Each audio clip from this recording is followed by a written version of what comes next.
In today's video, I'm going to teach you how to log in to 10web A account.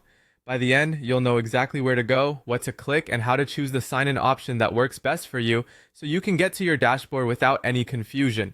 First, open your preferred web browser and go to 10web.io. Make sure you're on the official site and that your address bar shows a secure connection. Once the homepage loads, look to the top right corner and click the Login button. This takes you straight to the sign-in screen.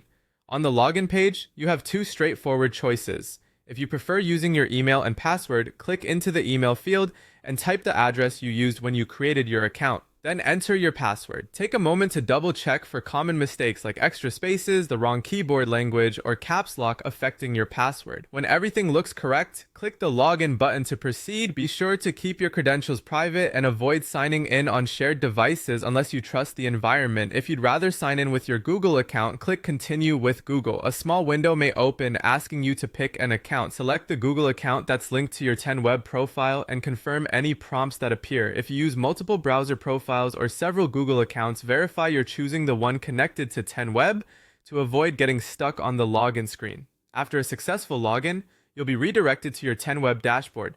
This is your central hub where you can quickly see the tools and projects tied to your account.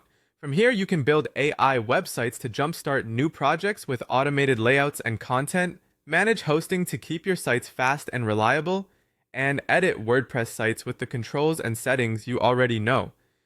Take a moment to familiarize yourself with the navigation, and consider bookmarking the dashboard page so you can return with a single click next time. That's all it takes. Go to 10web.io, click login in the top right, choose either your email and password or continue with Google, and you'll land right inside your 10web dashboard. If everything went smoothly, you should now be logged in and ready to get to work. Login successful.